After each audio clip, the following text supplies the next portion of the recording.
টিএমসির কাছে হয়তো কোনো যোগ্য প্রার্থী নেই নন্দীগ্রামে লড়ার মতো। মুখ্যমন্ত্রী তো আর যাবেন না, একবার গিয়ে নেড়া বেলতলায় বারবার যায় না।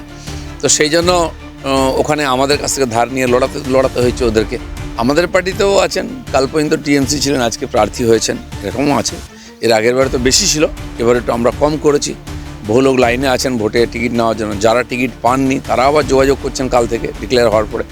এটা চলতেই থাকে আমাদের লড়াই বিজেপির সঙ্গে। গতবারের যে আমাদের ভোট ছিল, হাইয়েস্ট ভোট প্রায় 91,000 আমি পেয়েছিলাম লোকসভার সময়। খড়গপুরে ভোটার কম, ভোট কম পড়ে একটু, সেটাকে 1 লাখের উপরে নিয়ে যাওয়ার টোটাল ভোটটাকে, এটা আমাদের টার্গেট। আমি তো টোটো করে প্রচার করবো ঠিক করেছি। নির্বাচন প্রচার তো একটা ফর্মালিটি। আমি সারা বছরই খড়গপুরে বিশেষ করে ঘুরে ঘুরে পাড়ায় পাড়ায় চা চক্র করি, দেখা করি, লোকের সঙ্গে যোগাযোগ রাখি।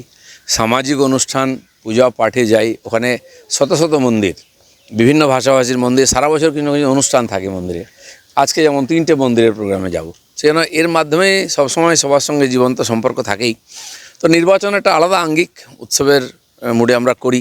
সেজন্য আজকে যেমন র্যালি হবে সেরকম প্রচারও শুরু হবে। আমি কখনো সভা সমিতি করি না খড়গপুরে, কখনো খড়গপুরে ভাষণও দিই না।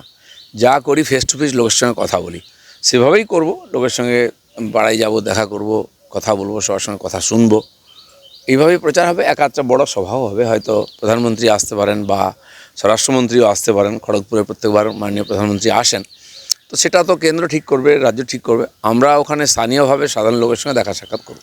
আপনার প্রতিপক্ষ যিনি প্রার্থী তৃণমূল কংগ্রেস কালকে যার নাম ঘোষণা করেছে, তার নামে ইতিমধ্যে একটা বহিরাগত তকমা পড়েছে এবং সেখানে দলেরই একটা অংশ তারা বলছে যে এই বহিরাগত প্রার্থী কেন খড়গপুরে কি ভূমিপুত্রের অভাব ঘটিয়েছে? না, বহিরাগত নয় তো, ওখানকারই চেয়ারম্যান ছিল পুরনো। একবার ওনার স্কোর হচ্ছে 1+1, একবার হেরেছেন, একবার জিতেছেন। আমি 2বার লড়ে 2বার জিতেছি ওখানে। তো যাই হোক, গত ইলেকশনে তিনি হেরেছিলেন। বিজেপি ওখানে সবসময়ই জেতে। আমাদের তো অন্য পার্টির সঙ্গে বা ক্যান্ডিডেটের সঙ্গে কম্পিটিশন নেই। আমাদের লড়াই বিজেপির সঙ্গে। গতবারের যে আমাদের ভোট ছিল, হাইয়েস্ট ভোট প্রায় 90,000 আমি পেয়েছিলাম লোকসভার সময়। খড়গপুরে ভোটার কম, ভোট কম পড়ে একটু, সেটাকে 1 লাখের উপরে নিয়ে যাওয়ার টোটাল ভোটটাকে, এটা আমাদের টার্গেট আছে। নন্দীগ্রামে একজন ক্যারেক্টার, তার নাম পবিত্র কর, যিনি গতকাল সকাল 11টা পর্যন্ত বিজেপি ছিলেন। বাড়িতে বিজেপির পতাকাও ছিল, ধরা পড়েছে ক্যামেরায়।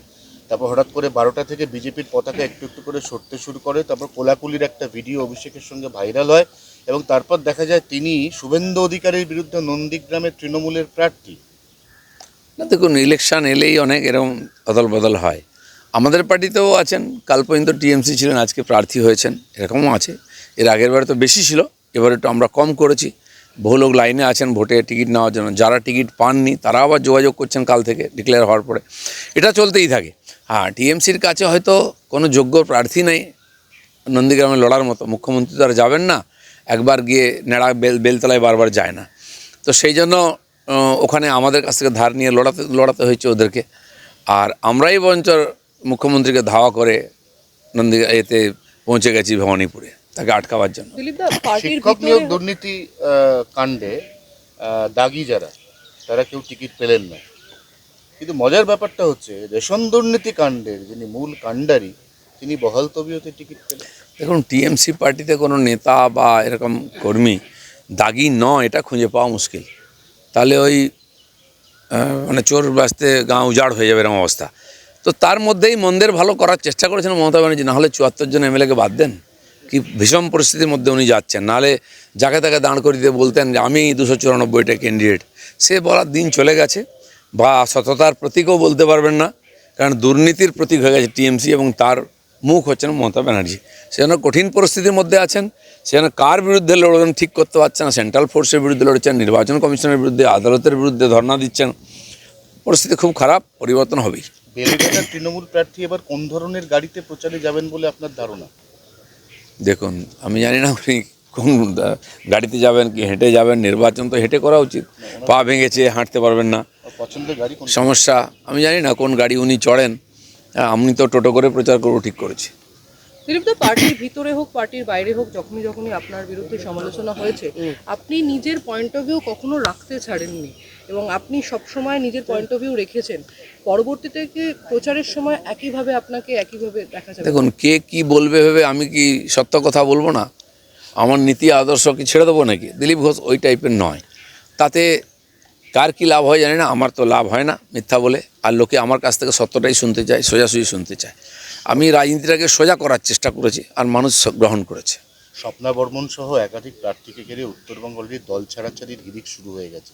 উত্তরবঙ্গে এমনিতেই বিজেপির স্ট্রং বেল, এই ধরনের ঘটনার ক্ষেত্রে কি বিজেপি তাহলে আরও অ্যাডভান্টেজ পেলে যায়? বিজেপি উত্তরবাংলায় অ্যাডভান্টেজ আছেই, বহু বছর ধরে আমরা ভোট ভালো পাই, কয়েকটা ইলেকশন আমরা এখন লাগাতার জিতছি। গতবারে আশানুরূপ ফল হয়নি, আমরা 30টা সিট পেয়েছিলাম 54-র মধ্যে। এবারে সেটা আমরা 40-45-এ পৌঁছাবো এরকম আশা আছে। আরো ভালো ভালো খবর দেখতে সাবস্ক্রাইব করুন বাংলা হান্টের ইউটিউব চ্যানেল। বাংলা হান্টের আরো খবর দেখতে নজর রাখুন। বাংলা খবর মানেই বাংলা হান্ট।